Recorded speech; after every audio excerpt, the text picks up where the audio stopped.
It seems like homosexuality existed in the Vikings era more than we imagine. While this is not entirely impossible, many people are still shocked given the gender norms embedded in our society, especially if we take into consideration how the Vikings are often portrayed on television. They are also known for their ferocious warrior culture and extensive pantheon of gods and goddesses, many of whom are still recognized today, Loki included. But behind that, their myths and stories continue to captivate people's imaginations today, making them the best group of people for those interested in understanding homosexuality and how it has evolved over time. Today, we will go over this period and go deeper into the connection between Vikings and homosexuality and stories that will surely surprise you. Welcome to Crazy Histories, where we bring you the craziest and weirdest facts from human history. Some of the things discussed in this video may be offensive or disturbing. Viewer discretion is advised. Who are the Vikings? If you've seen the Vikings-inspired series, there's a big chance that you are already aware of their lifestyle. While TV shows do not and will not portray such an era with 100% accuracy, they're still a good source of information. But how do books describe Vikings? Based on records, the Vikings, often known as Norsemen or Scandinavian pirates, were nautical people who lived in Norway, Denmark, and Sweden between the late 9th and early 11th centuries. Primary and secondary scholarly sources frequently portray the Vikings as fearless warriors who traveled to North America, Africa, and Asia to raid weak and vulnerable communities. They didn't stop there. Over time, the Vikings spread their influence and founded settlements throughout Europe, including the British Isles, Iceland, and even North America. They also traded with the Byzantine Empire and the Islamic Caliphate, bringing precious items like silk and spices back with them. Aside from their successful journey and expanding their territory, Vikings are also well known for their interesting lifestyle. While the Vikings lived long before sexual orientation became a divisive topic, they were not wholly unaware of alternative lifestyles such as gay intercourse and polygamy. However, it is difficult to determine with clarity what the Vikings' attitudes regarding homosexuality were and how they would have classified it, which is why historians believe that it is crucial first to recognize that homosexual activities were prevalent in Viking society. Vikings and homosexuality. First things first. According to scholarly studies, the Viking peoples did not see homosexuality as bad, twisted, or inherently against the laws of nature. It was seen through the prism of leader versus follower, with some males being subordinate to stronger men. This is because of the belief that power might be obtained from a god by absorbing his essence in all imaginable ways. At the same time, the sagas, which are oral Viking stories later written down, also provide insight into Viking attitudes toward homosexuality. For example, the saga of Eric the Red mentions Thorbjorn, who has had sexual desires for other men, implying that the Vikings were aware of the presence of homosexuality and that same-sex sexual conduct was not unusual in their time. But still, the Vikings did not have a term for homosexuality, which is logical given that evidence suggests they did not consider sexual orientation to be a major concern.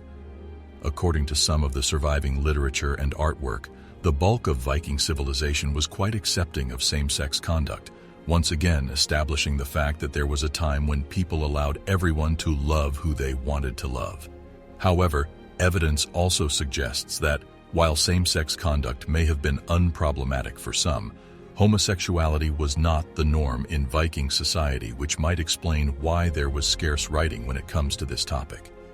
Speaking of evidence, while the Vikings did not leave behind many records of homosexual relationships, there is evidence scattered everywhere from Norse mythology, sagas, and laws that suggest that homosexuality was a part of Viking culture.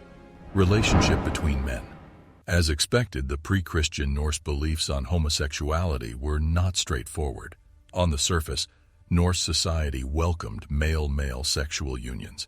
However, there were some constraints in order for conservative members of society to tolerate such relationships. For starters, such partnerships could not jeopardize any future or current marriage. So, regardless of his feelings about the opposite sex, the guy had to marry, and his wife and family had to be willing to disregard her husband's male lover or lovers. It was critical that the man did not overlook his conjugal responsibilities. He still desired sex with his wife. More importantly, most Norse male favors to keep their dominance in any kind of relationship. In addition to this, Viking men would impose their superiority whenever they were on a raid. And let me tell you, their way of doing this is not the most admirable. They will take advantage of both men and women in order to humiliate, degrade, and weaken them. This is because being passive in the relationship meant being subservient. At least during that era, it was permissible to take pleasure in doing such to someone, and it is not acceptable to be on the other end of the relationship.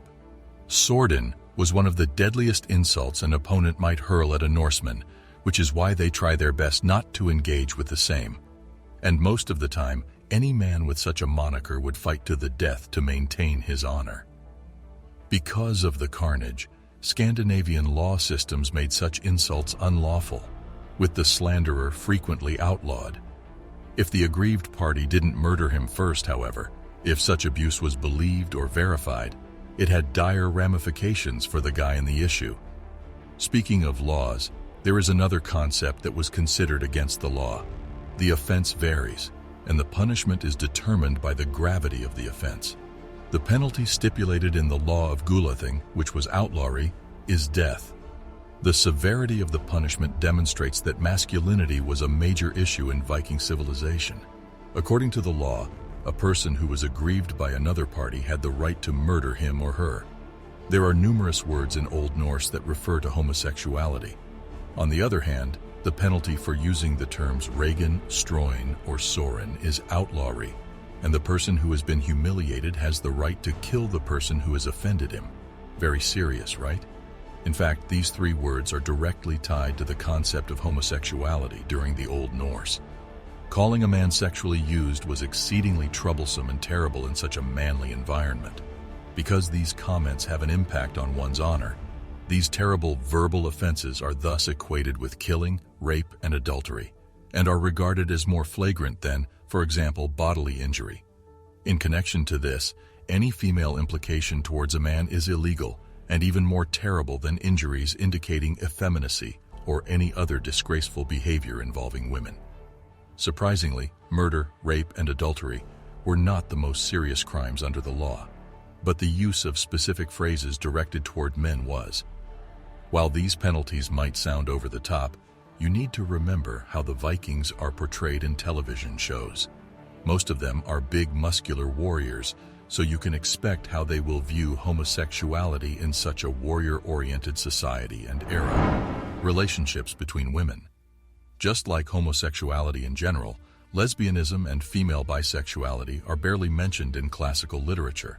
Despite this, same-sex and emotional connections between women were not uncommon, at least according to Christy Ward. This independent researcher and Norse mythology expert mentioned that Vikings used to have many partnerships.